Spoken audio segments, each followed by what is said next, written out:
A paz do Senhor, amada igreja, boa noite.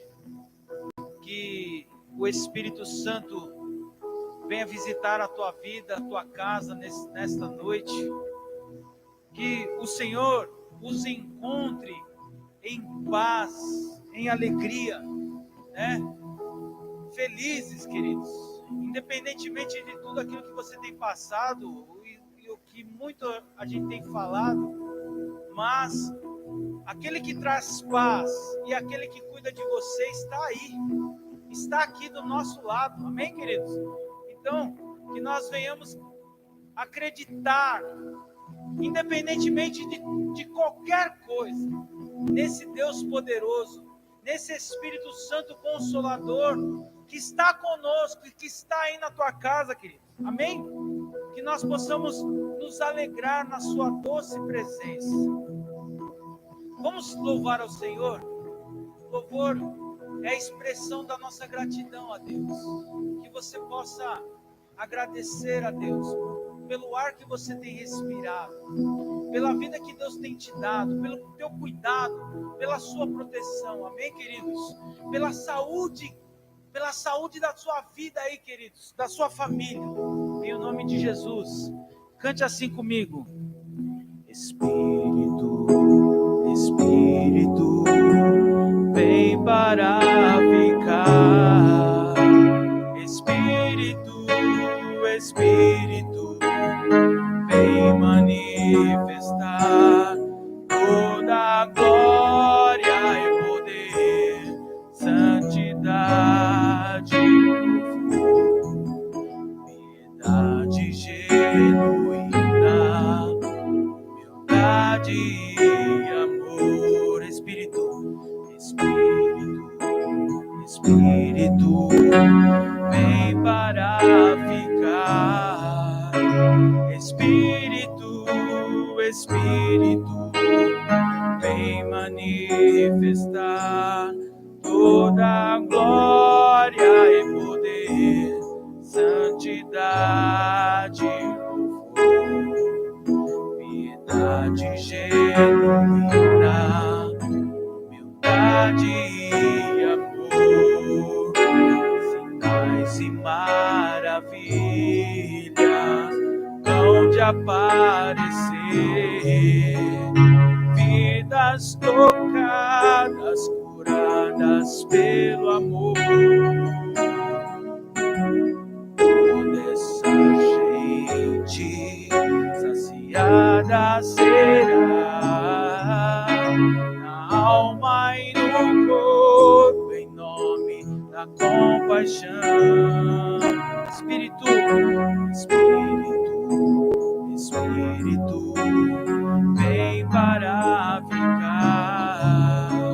Espírito, Espírito, vem manifestar toda a glória e poder, santidade,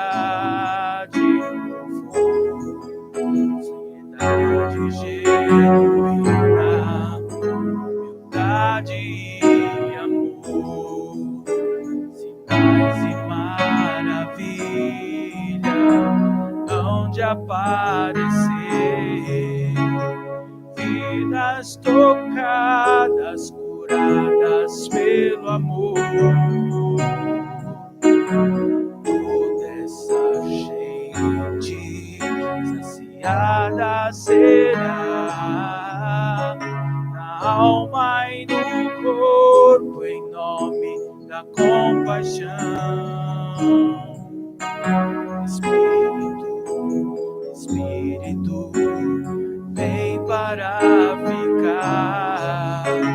Espírito, Espírito, vem manifestar toda a glória e poder, santidade,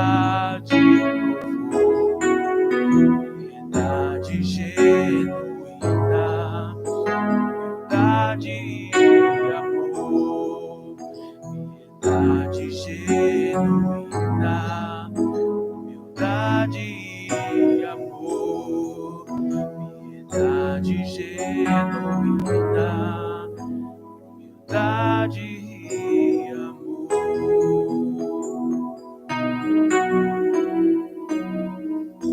Aleluia. E a palavra do Senhor fala assim, que buscar-me-eis e me achareis, quando me buscardes de todo o vosso coração. Você vai ser achado do Senhor, queridos. Basta buscá-lo de todo o seu coração, e Ele vai se manifestar na tua vida. Amém? Buscar-me-eis e me achareis, quando me buscardes de todo o coração. Buscar-me-eis e me achareis. Buscar-me-eis e me achareis, quando me buscardes de todo o coração. Buscar-me-eis e me achareis. Alcançado ou cheio de alegria, em todo tempo, de noite ou de dia, ouço a voz daquele que cuida do seu. É para todos, do fraco ou mais forte, em toda a terra, do sul até o norte. Essa é a regra para quem quer chegar-se a Deus. Buscar-me-eis e me achareis, quando me buscardes de todo o coração. Buscar-me-eis e me achareis. Buscar-me-eis e me achareis, quando me buscardes de todo o coração. Buscar-me-eis e me achareis. Satisfeito e também o que tem fome, quer seja rico ou dono só do nome, venha e traga sua vida perante o Senhor. Que venham muitas crianças e adultos, pouco importa se caretas ou malucos, procurem louvá-lo e se encham de amor. Buscar-me-eis e me achareis, quando me buscardes de todo o coração. Buscar-me-eis e me achareis. Buscar-me-eis e me achareis, quando me buscardes de todo o coração. Buscar-me-eis e me achareis.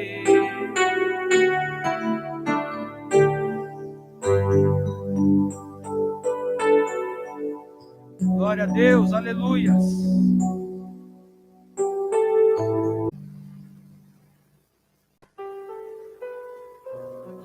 A paz, igreja. É uma alegria, uma satisfação estar com você mais uma vez. Antes de nós começarmos a falar a palavra de Deus, vamos orar. Pai, nós te damos graças pela oportunidade que o Senhor nos dá de estarmos juntos, reunidos no nome de Jesus, em torno da Tua palavra. Tu és a Tua palavra. Senhor, nós precisamos de Ti. Pedimos que o Senhor hoje nos dê palavras de vida eterna, alimento novo, fresco. Que o Senhor perdoe qualquer pecado que esteja pendente. Nós repreendemos toda ação maligna, Senhor, contra as nossas vidas, contra esta gravação e transmissão, contra as vidas que estarão, Senhor, assistindo a esta pregação, a este culto. Te pedimos que o Senhor nos dê espírito de revelação e espírito de sabedoria, e que o Senhor aperfeiçoe as nossas vidas. Nós oramos em nome de Jesus Cristo. Amém. Então quero que você abra a sua Bíblia no livro de Tiago, capítulo 4.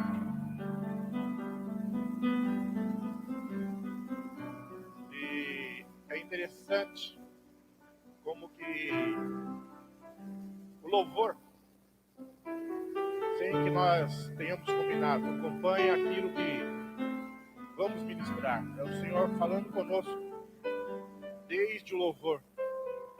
E este último cântico, buscar-me-eis e me acharei. Quando me buscardes de todo o coração, realmente deve ser algo que nós devemos praticar em toda a nossa vida, em todas as coisas, para nós podermos ser bem-sucedidos. Vamos ler aqui Tiago capítulo 4, a partir do verso 13 até o verso 16. E ele diz assim: atendei agora, vós que dizeis, hoje ou amanhã iremos para a cidade tal, e lá passaremos um ano, e negociaremos e teremos lucro. Vós não sabeis o que sucederá amanhã. Que é a vossa vida? Sois apenas como neblina que aparece por instante e logo se dissipa. Em vez disso, devias dizer: se o Senhor quiser, não só viveremos, como faremos isso ou aquilo. Agora, entretanto, vos jactais nas vossas arrogantes pretensões. Toda jactância, e isso é orgulho, semelhante a essa, é maligna. Daí que vem isso. Portanto, aquele que sabe que deve fazer o bem e não o faz, nisso está pecando. Tiago está fazendo um alerta para nós aqui, né? Quando ali no verso 13 ele estava falando a respeito de atentai agora, vós que dizeis. E aí usando uma expressão de hoje em dia, eu sou o cara, eu faço e aconteço. Ó, vós que dizeis desse jeito, tome cuidado. Isso aqui é jactância, orgulho, soberba. Isso é arrogância. É você dizendo que você tem todo o controle sobre a tua vida, sobre tudo que acontece nela. Sendo que aquele que tem controle sobre a sua vida, toda ela, é somente o Senhor e é Deus. É Ele quem abre portas, é Ele quem fecha portas, é Ele quem nos livra no nosso caminhar. É Ele.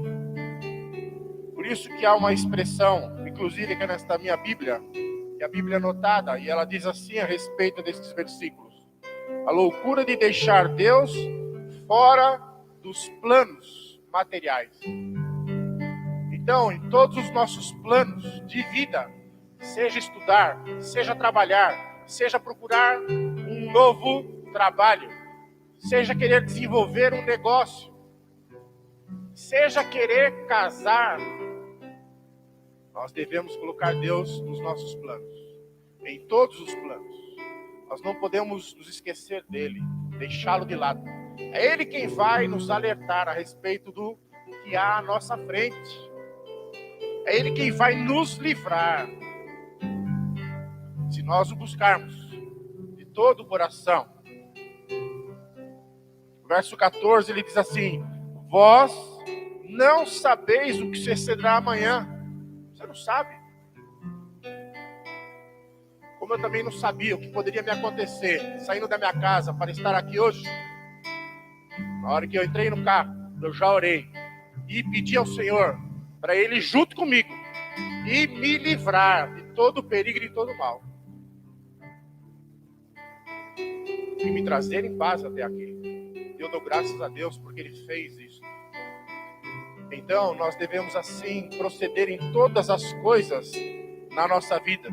Porque Ele é o Senhor, Ele é o dono de tudo. Lá o verso 15 então diz: em vez disso, em vez de você seguir a tua soberba, a tua arrogância, ao invés de você fazer isso, e esse é o mal a ser seguido, ao invés de você seguir a isso, siga o Senhor. Então está escrito assim, em vez disso, verso 15, devias dizer: se o Senhor quiser, não só viveremos, como faremos isso ou aquilo. Não é nem só uma questão de fazer ou não, mas é até de viver. Nós dependemos de Deus para tudo. Para andar, para respirar, para estar vivo, para planejar, para realizar o que nós planejamos, para obter vitórias. Dependemos dele. Então nós não devemos nos esquecer dele nunca. Essa é a palavra que o Senhor tem para você hoje. Ele quer que você não o deixe de fora da sua vida em nada. Você não deixe o mundo te enganar e você querer imitar o mundo. Aqui na minha Bíblia, neste capítulo, está falando a respeito do mundanismo. Mundanismo. Mundanismo. O modo de ser do mundo. O modo como o mundo vive. E o mundo vive baseado nestas coisas. Arrogância. Orgulho. Confiança em si mesmo. Não é que nós não devemos ter confiança em nós mesmos. Mas nós devemos ter por base desta confiança a confiança e a direção de Deus em todas as coisas da nossa vida. Então agora eu quero levar você lá a um exemplo bem prático, mas que está aqui na Bíblia. Vá comigo lá para 2 Reis, capítulo 3. 2 Reis, capítulo 3.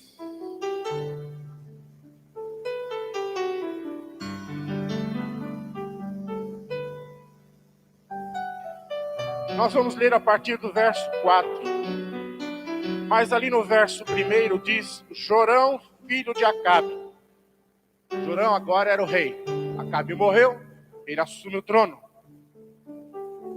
Quando o pai dele morre, então vamos ao verso 4, diz assim: Então Mesa, rei dos Moabitas, era criador de gado e pagava o seu tributo ao rei de Israel, com 100.000 cordeiros e a lã de 100.000 carneiros. Tendo, porém, morrido Acabe, revoltou-se o rei de Moabe contra o rei de Israel. Por isso Jorão, ao mesmo tempo, saiu de Samaria. Samaria era a capital do reino de Israel, aonde Jorão morava, e fez revista de todo Israel. Israel, que era o reino do norte, as 10 tribos que se afastaram de Salomão. Faz revista, ou seja, ele reúne o seu exército para ir lá brigar com Mesa e obrigá-lo a voltar a pagar o tributo que ele pagava. Verso 7. Mandou dizer a Josafá, rei de Judá: O rei de Moabe se revoltou contra mim. Irás tu à guerra contra Moabe? Respondeu ele. Quem respondeu? Josafá. Josafá era um rei lá de Judá. A capital dele era Jerusalém, onde estava o templo. Ele era um homem obediente a Deus, temente a Deus. E ele tinha aliança. Eles tinham aliança de reinos. Significa que quando alguém se levantava contra um, o outro vinha para ajudar. Por isso que você vai ver aqui estas palavras de Josafá. Então no verso 7 diz: respondeu ele, Josafá respondendo: subirei. Ou seja, vou reunir o meu exército, vou me encontrar com você, Jorão, e nós vamos juntos para a guerra contra Moabe. Então, lendo o versículo: subirei, serei como tu és, o meu povo como o teu povo, e os meus cavalos como os teus cavalos. Então perguntou Jorão: por que caminho subiremos? Respondeu ele: pelo caminho do deserto de Edom. Verso 9: partiram o rei de Israel, o rei de Judá e o rei de Edom, ainda chamaram mais um. E após 7 dias de marcha, não havia água para o exército e para o gado que o seguiam. Então disse o rei de Israel: ai, que o Senhor chamou a estes 3 reis para os entregar nas mãos de Moabe. Vamos fazer uma pausa aqui. Olha que interessante. Depois de 7 dias de marcha, eles estavam marchando, usando como estrada o leito de um rio. Depois de 7 dias de marcha, eles não tinham encontrado água. Que você vai encontrando naquela época, a água no meio do caminho. Parte da comida você vai encontrando no caminho. Lenha você encontra no caminho. Parte da comida vem andando junto com você, é o gado que você traz. Só que você tem gado, cavalos e pessoas precisando de água. 7 dias depois eles não tinham encontrado água. E só agora eles estão começando a ficar muito preocupados. E aí o rei de Israel, Jorão, diz: ai, agora ele vai falar ai. E ainda vai colocar Deus como responsável por essa situação. Eles não consultaram a Deus. Não, nós vamos lá e vamos brigar com Moabe, e vamos ser vitoriosos, e vamos alcançar a vitória, e vamos obrigá-lo a continuar a pagar o que ele tem que pagar. Isso era o que estava na cabeça deles. Mas eles nunca trouxeram Deus para estes planos. Não foram consultar a Deus para saber se esse era o melhor plano. Não foram consultar a Deus se esta era a hora de fazer essa guerra. Muito diferente lá de Davi. Nós não vamos poder ler, não dá tempo. Mas lá, em 2 Samuel capítulo 5, diz que quando Davi assume o trono, os filisteus se organizam e vêm para fazer guerra contra ele. Ele poderia sair imediatamente, juntado seu exército, e ido fazer guerra contra os filisteus. Mas a primeira coisa que Davi faz, naquela ocasião, ele foi consultar a Deus. E ele usa uma expressão semelhante à que nós estamos vendo aqui. Senhor, vou subir contra os filisteus? Vou fazer guerra contra eles? É hora de eu fazer isso? Ele consultou a Deus. E aí acontece uma coisa maravilhosa. Deus não só aprova, mas confirma para ele o plano que ele tinha. E ele vai e executa o seu plano e vence os filisteus. Ele chamou Deus para a briga. Nós temos aliança com Deus através do sangue de Jesus. E ele é a parte forte dessa aliança. É ele quem tem tudo que nós precisamos para nós sermos vitoriosos. Por isso nós não podemos deixar Deus de fora. Mas lá na história de Davi ainda, depois que ele enfrenta os filisteus e os derrota, os filisteus que não morrem, fogem, se reorganizam e voltam.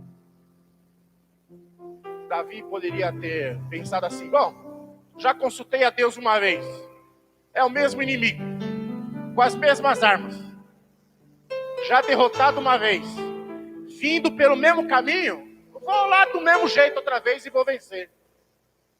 Não, Davi não fez isso não. Davi consultou a Deus de novo.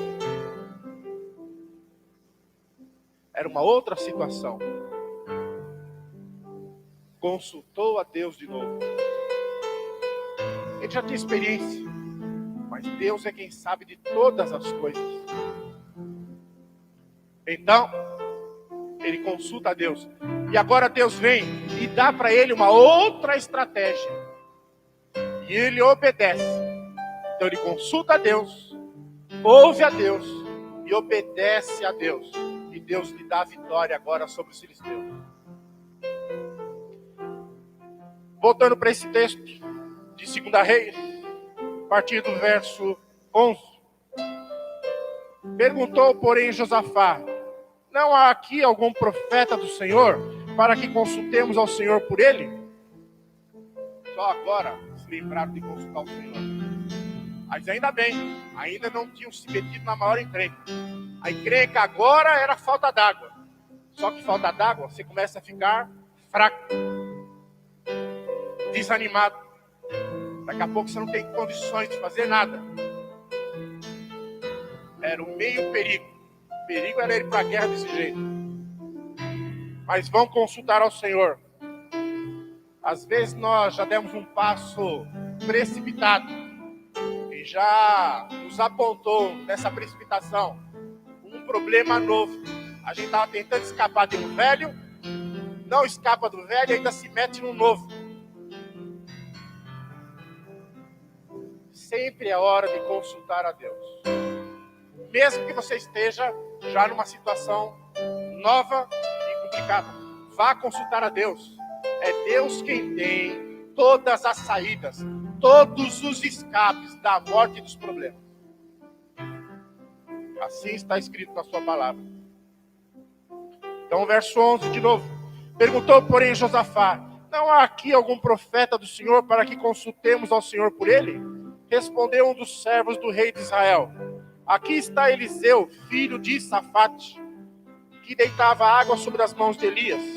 Disse Josafá: está com ele a palavra do Senhor. Então o rei de Israel, Josafá e o rei de Edom desceram a ter com ele. Foram até a casa de Eliseu. Mas Eliseu disse ao rei de Israel: que tenho eu contigo? Vai aos profetas do teu pai e aos profetas da tua mãe. Porém o rei de Israel lhe disse: não, porque o Senhor é quem chamou estes 3 reis para os entregar nas mãos de Moabe. O que é que Eliseu estava falando aqui? O pai dele, que era Acabe, e a mãe eram idólatras e tinham profetas que não eram de Deus. Falavam com medo de demônios. Ele está falando: eu não tenho nada com você. Nem o meu Deus tem nada com você. Vai lá. Não é aqueles deuses que você queria servir? E não é aqueles profetas que você ouve? Vai consultá-los. Não são eles que vão dar vida para você? Você não acreditava assim? São as vozes do mundo, meus irmãos. Nós temos que tomar cuidado com as vozes do mundo. Nós temos que prestar atenção na voz de Deus. Buscar-me-eis e me achareis, quando me buscardes de todo o vosso coração. Busque a Deus de todo o vosso coração. Você vai ouvir a Deus. Para Deus nos garantir. Verso 14. Disse Eliseu: tão certo como vive o Senhor dos Exércitos, em cuja presença estou, se eu não respeitasse a presença de Josafá, por quê? Josafá temia a Deus, rei de Judá, não te daria atenção, nem te contemplaria, nem ficaria olhando para o teu rosto. Ora, pois, trazei-me um tangedor, um arpista, alguém que ia tocar uma harpa. Por que Eliseu está pedindo isso? Ele devia estar com o espírito dele perturbado por causa da presença lá do Jorão. Então ele pede um arpista para se acalmar. E enquanto ele se acalma, verso 15 diz: ora, pois, trazei-me um tangedor. Quando o tangedor tocava, veio o poder de Deus sobre Eliseu. Então o Espírito de Deus veio sobre Eliseu. Ele era profeta. E agora Deus anuncia: assim diz o Senhor: fazei neste vale covas e covas, porque assim diz o Senhor: não sentireis vento, nem vereis chuva, todavia este vale se encherá de tanta água, que bebereis vós e o vosso gado, e os vossos animais. Vou parar aqui. Essa é parte da bênção, porque depois Deus continua a falar o que eles devem fazer a mais, e ainda anuncia vitória para eles. Mas eu quero parar aqui no verso 17. Deus dá uma ordem para eles: fazei neste vale covas. Em outra tradução fala de trincheiras, né? Valas. Abram valas, muitas valas. Abram buracos, muitos buracos. Neste vale, estavam no fundo de um vale. Era o fundo de um rio. Mas nessa época o rio estava seco. E Deus diz assim: façam isso, porque vocês não vão ver de onde vai vir a água, mas eu vou encher este vale de água. E esta região é uma região íngreme, e quando a água vem, ela vem de forma violenta. Então era para eles cavarem buracos e sair do vale, esperar a enchente passar. E aí ela ia passar, essa água violenta ia passar. Depois que ela fosse embora, os buracos todos estar cheios da água que eles precisavam. A parte de Deus foi ouvir e foi fazer algo que era impossível a eles saberem. Eles não iam saber de onde ia vir a bênção. Você não tem que saber de onde Deus vai fazer vir a tua bênção. Você não tem que saber qual é o plano de Deus para resolver o seu problema. Você tem que crer que Ele te ouviu e que Ele vai atender e Ele vai fazer. Agora, se Deus te mandar fazer alguma coisa, faça. Eles estavam cansados, sem beber água, sem achar água por 7 dias. Não sei quantos já estavam querendo desfalecer. Mas aí a fé. Aquele chão não estava molhado, estava seco, duro, era um chão empedrado, mas tinha que abrir buraco ali. E às vezes nós estamos desse jeito, cansados. Mas Deus nos dá uma ordem. Olha, levanta, anda, leva o teu currículo. Faça isso, faça aquilo. Ore agora. Não faça. Pare. Não faça a sociedade. Pare. Não faça a sociedade. Ouça Deus. E obedeça. Essa é a tua parte. Eles obedeceram. E abriram os buracos. Sabe, nessa região onde eles estão, que é uma região montanhosa, porque diz assim, lá no verso 17: não sentireis vento, nem vereis chuva. Nessa região aqui, chove a 50 quilômetros de distância. Mas é tão distante que, mesmo que tenha um raio, você não vai escutar os trovões. Você não vai saber que choveu. E a enxurrada desce por entre os morros. E desce com violência. E eu assisti uma reportagem falando desse tipo de coisa. De que muito turista hoje, lá na região de Israel, sai andando dentro desses vales, sem ter um guia, sem ter alguém experiente. Alguém que verifique se vai chover em algum lugar e a água vai passar por ali. E sai passeando nesses lugares. E de repente chega a enxurrada. E não tem como escapar. Porque são paredes altas. O chão foi escavado pela água durante séculos. E a pessoa ali, ela morre afogada. Ela é atropelada pela água, ela é atropelada por troncos e morre. Muitos turistas são encontrados depois lá no meio do mar Mediterrâneo.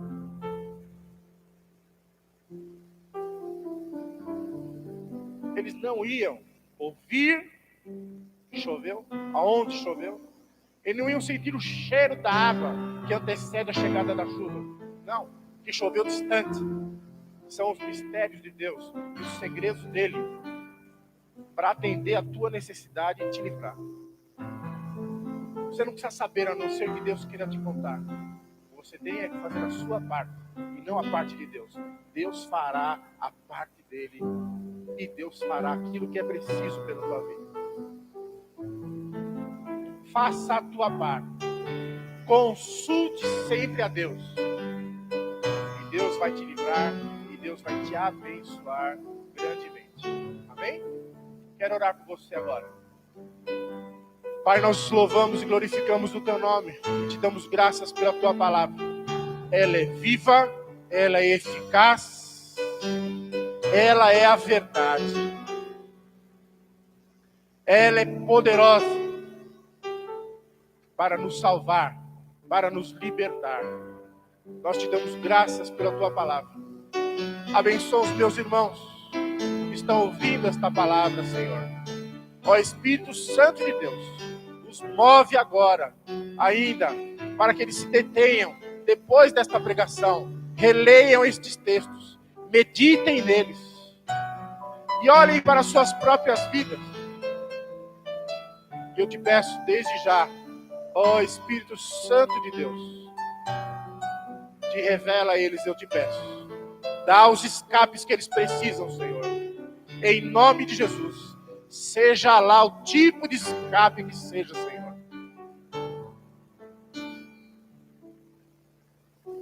Eu já te conheço, Senhor. E eu sei o quanto o Senhor é bom. O quanto o Senhor está disposto a ouvir e o Senhor ouve. E o quanto o Senhor pode livrar. E já me livrou. E sei que já livrou a muitos. Te damos graças juntos agora, Senhor. Por esta palavra, Senhor. Pela tua santa palavra, Senhor. Em nome de Jesus. Em nome de Jesus. Que Deus te abençoe, te guarde. Que o Senhor te enriqueça. Que o Senhor te acalme. Que o Senhor fale contigo. Que o Senhor te tome pela mão agora e te guie como teu pastor. E Ele vai te guiar às águas tranquilas. Ele vai te guiar ao bom pasto. Em nome de Jesus. Amém.